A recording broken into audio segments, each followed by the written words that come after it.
Hello, well, I'm going to do something very unique and interesting right now.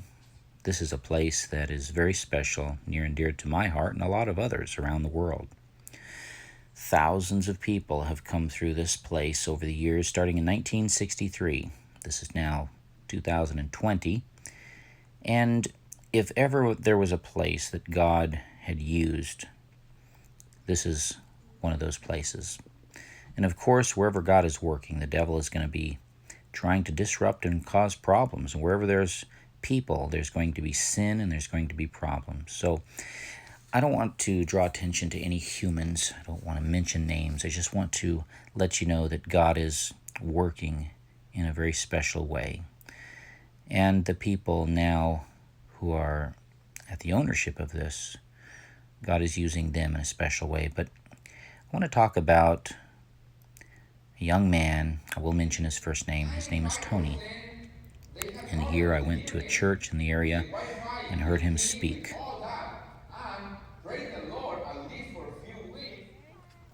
And here he is in the garden, just recently, teaching farming.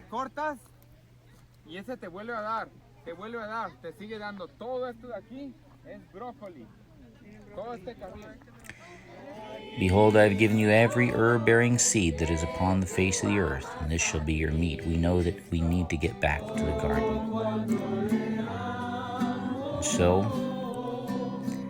classes need to be held in various locations around the world to teach people how to get back to nature, how to get back to their Creator, how to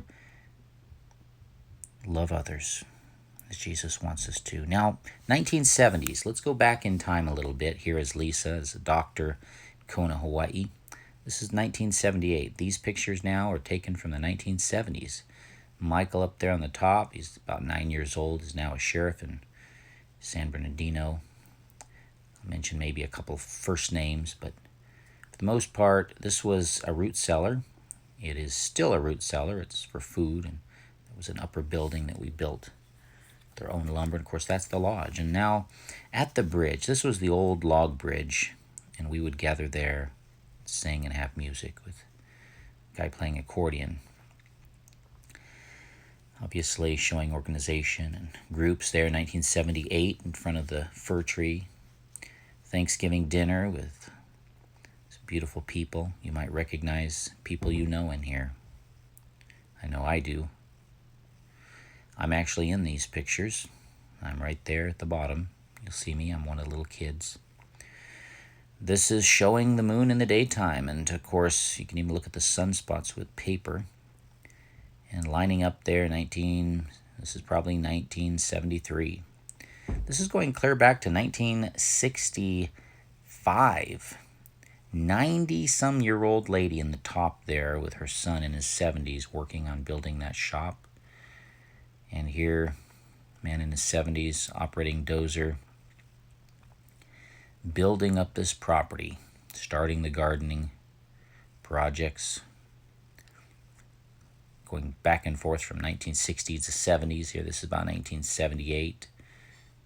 Lady showing off corn. And of course, the lower garden, I remember this. We would go down with a truck and just fill that truck full of melons. The apples, when they started coming out. Of course, these trees were planted as babies and even from seed. Corn patches. We used to go to the garden and just love to eat that corn. And strawberries, would go down and pick strawberries. And 9 kinds of grapes. This property had thousands of pounds of grapes at one time. And of course, I'm in this picture as well, and this was going to the valley to gather prunes. And we had some very special spiritual moments, baptisms under the bridge. And the man here to the right just passed away. Wonderful man, Bob Jolie. I'll mention his name.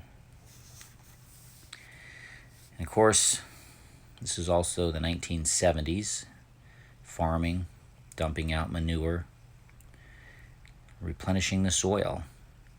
This is a doctor. This little boy is a doctor now in Kona, Hawaii. And you know who you are, don't you, doctor? And right here we've got young people doing Bible plays. A little school that was started there. And there I am again with my friends in the play. And this beautiful lady in the red dress, she was just out of college at Chico State. And she's still a beautiful, wonderful lady and a friend of ours, close to us to this day. Volkswagen engine, Mighty Mite sawmill. We used to produce all our own lumber. And of course, build with it. And that's what we did. We didn't sell the lumber. We just used it on the property. Now jumping into the 90s. Again, that's me. And my little girl, Brianna. What a sweetie pie she was and still is. I taught her how to drive the bulldozer, and here she had a little puppy. She was so proud of that puppy. So again, the 1990s, and I decided to start this place into a place that teaches people how to get back to the garden. So, put up a sign, got involved with Dr. Eileen Luddington. I'll mention her name. She's deceased as well. I started this school project by writing a letter to the Department of Education and initiating a grant.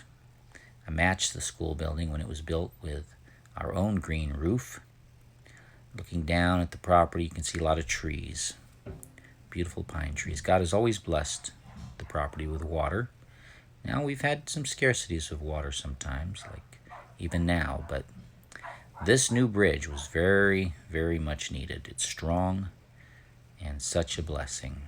Now jumping forward, year 2005.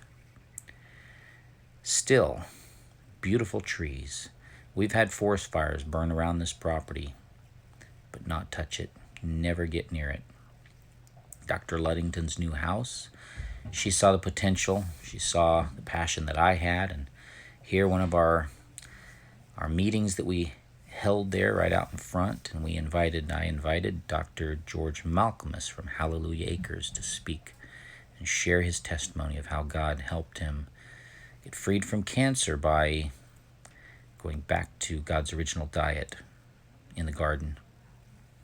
This was stainless steel sinks that I put in to wash the vegetables from the garden, and then juice, of course, right there. And the first mobile that went in, 1969. This mobile home went in, and I have, over the years, kept it looking nice until recently. It caved in, and it's now no good. But this is the shop, 70-foot shop building. I did this design one day. I thought, I want to make this hydrotherapy room, spa room. I put the water tanks and redwood boards up there and the ceiling, and little Francis, what a sweet little guy from the Philippines. So this was a beautiful room. There was a spa, there's hot and cold showers. Now this is not long ago, 2003, and of course this is back again, 1990s, zipping back and forth. But just some beautiful, beautiful memories raising my children here, teaching them the dozer. And this was a water source for the orchard. And of course we had horses, and that front porch one day I cut down a couple trees and built it. Here's inside the house, piano I learned on, and our special cat. It was always like a winter wonderland in the winter there. Wonderful trees, beautiful mountain. This was a little house I raised my kids in. And now, a drone footage, 2020. Let's take a look. So as we head over the lodge and over the garden area, the old mobile, now nobody lives in these. These are all just parts of a farming project, and they're vacant, but they're good for storage, good for different use purposes, and we appreciate having those shelters, of course, when we're up there. If anyone goes up there, it's just a blessing. And I'm going to take you over. My friend Jeff flew this drone right over, and we're going to get right out to the main residence right there. Dr. Luddington, Eileen Luddington, what a blessed soul she was.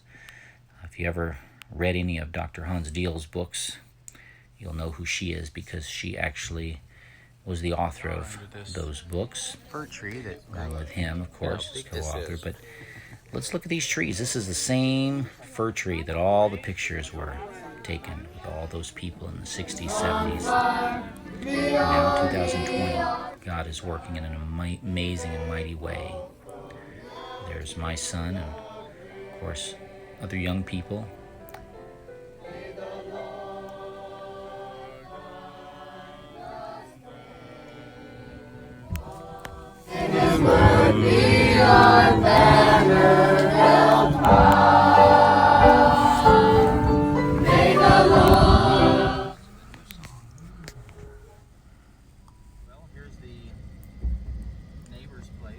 God is so good,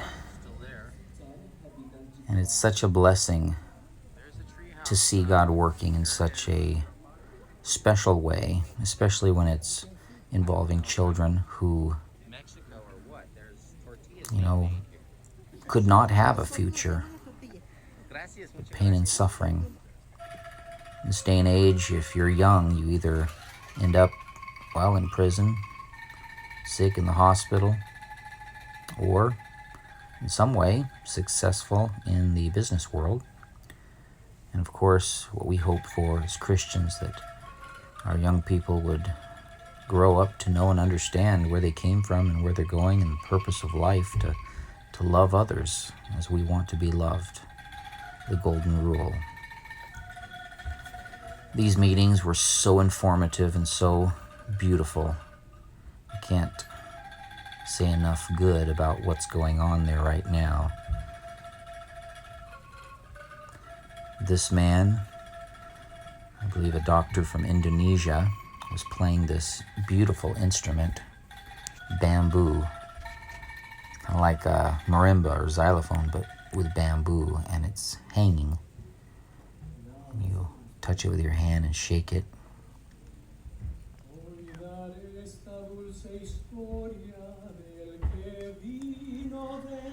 There were a lot of different nationalities. This, of course, is Spanish, but there was Portuguese, there was French, there was Romanian, there was, trying to think, Filipino, of course. It was Chinese. There was Ugandan. Many different people from different walks of life and different languages and places in the world. What language do you speak? You speak English? 2020. I know you. Yeah, weren't you hiding in the bushes down there when I came up? Classes on farming. Paddle boat down there. I remember making this dam, but those are backing up. And I spent a lot of money on Classes on this little area. parenting. Brendan, we're not going to fix that tree house, are we?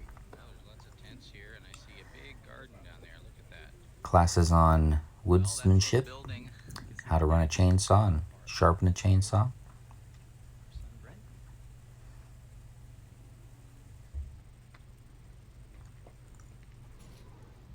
Lots of people around here. People everywhere. Oh, they're getting the bells out. Wow. Sure.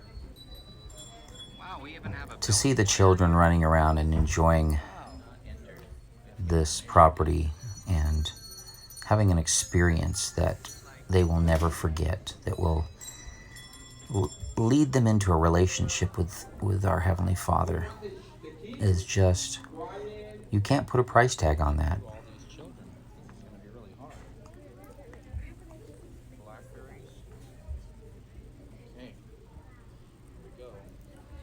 The smiles, the joy,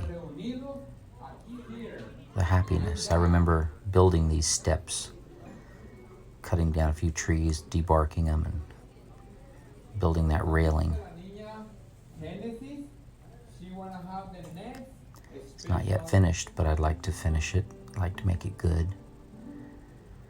You know what I like about what's going on up here is that there's no focus on the physical aspects of the place. The focus is on Jesus. The focus is on people And you know, the only thing that really matters in life is God and people. Everything else burns. We've learned that. I've been living for 10 years in Paradise, California. We lost 96 to 97% of our town. Many people I know perished. They died in the fire. So we have learned things don't matter. What matters is Jesus. What matters is your relationship with Him. Are you right with God? I have matured over the years. Back when I was in my 20s and even 30s, I didn't really have a mature perspective and the ability to respond to the problems of life in a mature way. But I thank God that He's brought me to where I'm at now, and I'm just so blessed to live to see these precious children learning and what's happening here. I can't thank the people involved enough. I can't thank the doctors up in Oregon, and you know who you are, and people involved now. And I know not only is this a fulfillment of a dream that someone in my family had, an uncle, but this is a fulfillment of what can happen when you serve the Lord. This is what can happen when you give all that you have to Jesus. And I'll tell you, I had an opportunity to give to the Lord everything in my life. And at that time, I really felt impressed that I needed to do that, and had to go through a very trying time that tested my faith. And praise the Lord that He brought me through. I wouldn't say that I passed the test with flying colors, but God knows each of our heart, and I know He accepted my effort in a way. And again, after all, it's not about me, it's about Him and leading people to know Him. And so this property, as it continues to serve the Lord and bless people, I want to invite you to be a part of it. Contact the person who sent you this video now. God bless you.